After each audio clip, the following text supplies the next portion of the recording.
It's been a couple of days since the Canadians' World Cup journey came to an end. Let's go back to Qatar and get Kristian Jack's thoughts now that he's had a day or two to process. Canada said goodbye to each other here at Qatar 2022 on Saturday as they left camp for the final time. It was a moment of reflection, a moment of appreciation and true understanding of each other as a special moment to get together to finish off their journey here to the Qatar World Cup. In the end, it was the FIFA World Cup that they made it to. This was a special journey. The moments have come and gone to dissect their performances. We will talk about them as we go forward, but today the story of cohesion was there once again. This is a special group of humble individuals, great character and fantastic attitudes. In the end, we did talk a lot about what they couldn't do on the pitch and, of course, what they could do. That's why we're here in Qatar. Many different members of the media were here to report on that as well. It did not always go well back home. We have to understand, though, that many people now care about this sport. More and more people love this sport now because of what has happened here at the FIFA World Cup. Young children at school, different media members, different people around the world watching Canada. The respect for this country continues in the global game. For that, we have to thank those 26 players. This is their story. They were able to get here because of their remarkable attitudes, their humble beginnings, and of course, their fantastic talent on the pitch. Of all the years of covering professional sports, this was one of the best teams to cover. Sometimes we cover teams mainly down to the fact that it's our job. Rarely do we put our hearts into it, even though you have to put your heart into work. Sometimes you have to be neutral, for the most part, always. But with this team, it was always very different. This was a country that took me and my family in. This is a country that I learned to love very quickly. And this is a representation of that country that we should be very proud of. These players, these 26 players, will never come together again for a squad like this at a tournament. But they did it here. Yes, they lost all 3 games, and as I said, we've dissected and analyzed that. But they also made a big difference. They were able to come here and make a difference with the young players. The young players of tomorrow who have the identity now to look at these players and think what it takes to be a professional player. Many people got to know them when they're over here, and I was really pleased with the way that the media responded to that, for the most part. These young men are remarkable young players, but they're even better human beings. I've got to know a lot of their family members, and they deserve a ton of respect as well. This was their identity. They are a dream team to cover and a dream team to coach. The next step, their tactical identity. What comes next? How do they have more moments in games rather than just having little bit of moments here and hoping that they can win games in the transition? That will come. I know that will come. In goal, Milan Bojan is going to be back. He said he wants to come back, and with Maxime Crepeau and Dane Sinclair, they have a lot of talented players there battling for that number 1 jersey. You could say 3 number 1s. In defense, it's concerning. They need to get more depth. They know that, and with Steven Vittoria getting to the point where he may not play for Canada for much longer, they need to find ways of replacing him. Fullbacks, I think they're fine. Alphonso Davies can play there. Sam Adekubi's been excellent. We've got Zagro Guiar who can play there. Alistair Johnston, Richie Larea had a fine tournament, and I think they've got a lot of depth. In midfield, the next step is, again, to gain control.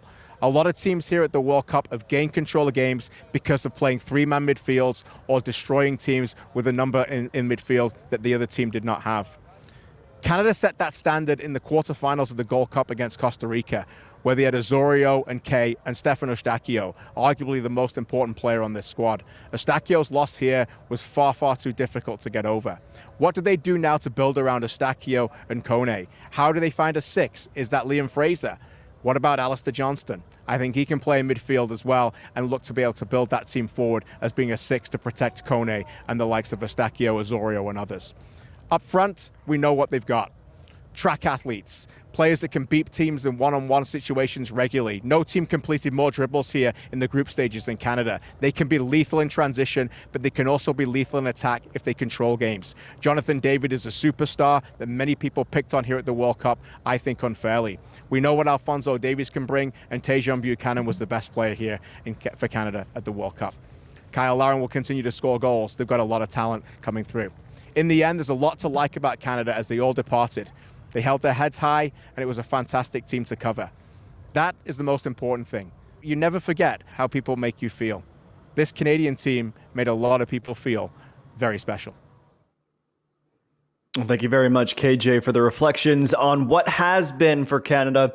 And now we have to start thinking about what will be. That is the machine, the industry, that is sports. When one tournament ends, it's about what is next. And there's a lot of stops along the way. But ultimately, it's 2026 that Canadians are really going to start to care about for this men's national team. Gareth, when you think about that journey, including the very soon to come Gold Cup, do you think for John Herdman, every decision he has to make from here until now is about 2026 and then try and win some tournaments on the side? Or is it still one match, one opponent at a time, knowing that everything will progress them to that next World Cup? It's going to be a balancing act, Adam. I think that inevitably in the back of your mind, that's what you're thinking about. But he has a good squad. He has a squad that he trusts. And I think that winning and continuing to win within this region and whatever competition they play in, it's a priority for this team to continue to grow.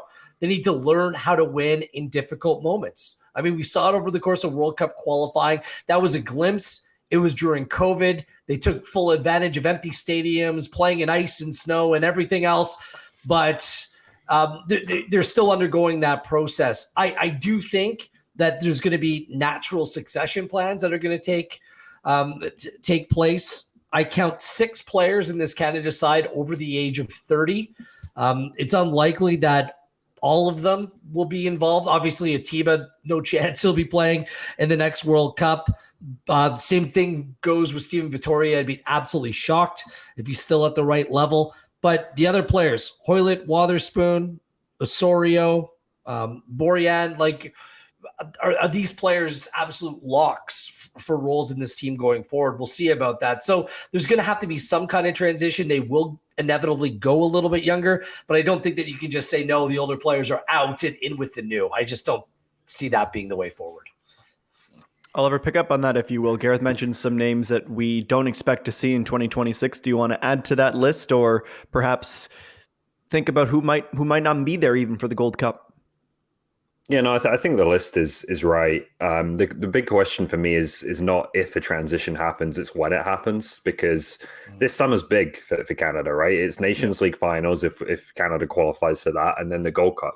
And before that, in terms of preparation for those two things, all you've got is the March window where you play 2 games against weaker CONCACAF opponents. So do they choose immediately after this World Cup to say goodbye, Steven Vittoria, and maybe Milan Borjan's not going to be the number 1 goalkeeper anymore, and we're going to maybe reduce the role of someone like Junior Hoylett, who's not going to be, in all likelihood, not going to be there in 2026? Or do we see them continue a bit more with a much more familiar group going into the summer tournaments, and maybe see that as the end of this cycle and try to win one of those tournaments before you then start to make that change to the younger players? That, I think, is the question John Herdman, if it's him taking this team forwards, will have to contend with, is do you start that process straight away right now? Or do you maybe wait until after the summer when you've got some real objectives in front of you to try to win big competitions in the region?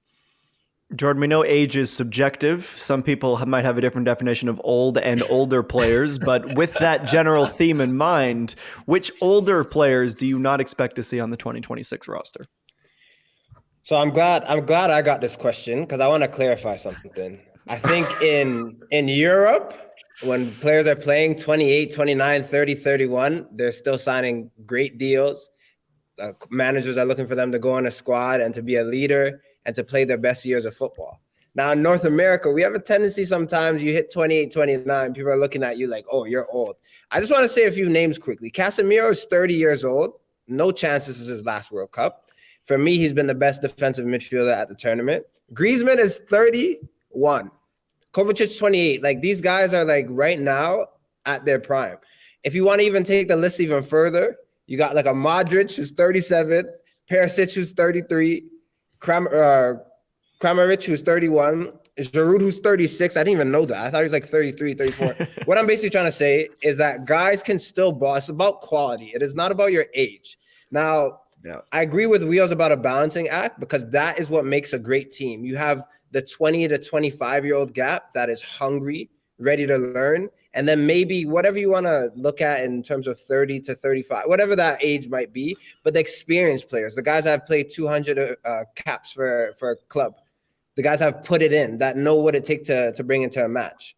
So it's about getting the balance right. The thing I'll say about this Canadian side of this Canada team is that they have so many young players that also have so many caps, and that in 4 years' time will just be miles ahead. So for me, the veterans that long-winded, the veterans that we're probably saying goodbye to, I would say it's Vittoria. And like he's putting a shift, but outside of quality and his age, where the two come together, it might be time. Like I don't think that's a player. Obviously, Atiba, who was an idol for me growing up. It's unlikely really to see him in 2 years' time. But I think the nucleus, the core, the Richie Lareyers, who's 27, Osorio and Laren, who they can give more. Laren's in a different conversation, but also if he's playing well in 3 years' time, I'm not saying that he should be starting every match, but I'm saying that he can contribute to the squad. Yeah, that's the thing. If you're good enough, the age becomes irrelevant. But it also depends on what Canada's other options look like. Look, like anyone that's, nearing the age of 30 right now, Daniil Henry, Lucas Cavallini, even put Marc-Anthony Kaye in that scenario as well. Like, what are they going to be like when they're in their early to mid 30s? That's what you need to think about when it comes to the World Cup. Will they still be at that same level, or will other young Canadian players emerge who at that time will be better than them? And it kind of made a list of like a bunch of young players I'm keeping my eye on. Scott Kennedy's only 25. The only reason why he wasn't at this tournament was because he was hurt.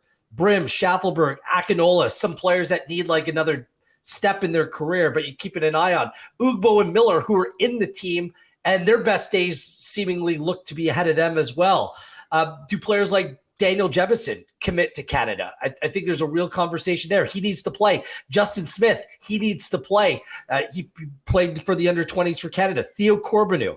I'm looking at Prizo, Marshall Ruddy, Nelson, Zuhir, Broguillard, Mateo Capagna out in Vancouver. He's 18. Can he take that next step over the next 4 years? Raposo, Jules Anthony Vilsain, Lucas Diaz, Luca Coliosho, who hasn't committed yet, Simon Collin. There's a lot of young players who are going to be part of that conversation, but it's up to those young players to make sure that they take the requisite steps, are playing at the highest level possible, and put themselves in the mix. Herdman's not here to just hand out opportunity to anyone. You have to go out and earn it in this side, because there are very good players that you need to take over. I agree with you on that, Wills, and I don't think anyone should be handed an opportunity. But I do also think at the same time that there is an element with Canada, maybe that's not the case with stronger, more established national teams, that Herdman sometimes has to invest in players at a younger age. And maybe push them forwards a little bit more than they've actually achieved in their club career. And I think you can see that in players on this roster, right? Like Alistair Johnston, Kamal Miller, even Ismail Kone. And there's no question now that Kone deserves to be getting on the pitch and getting minutes. But initially, early on, he played a month or something of professional football. But Herdman sees a really talented player, someone he likes, puts him in his squad. And I think sometimes getting that national team exposure, both from a competitive level and also an attention level from, potentially other clubs looking at you and things like that, can advance the careers of these players. So I think at the same time, there will probably be a few individuals that Herdman looks at and says, maybe they're not quite there yet, but if we get them in our group and in our camps, we can help push them to the level we need them to be 2 or 3 years down the line.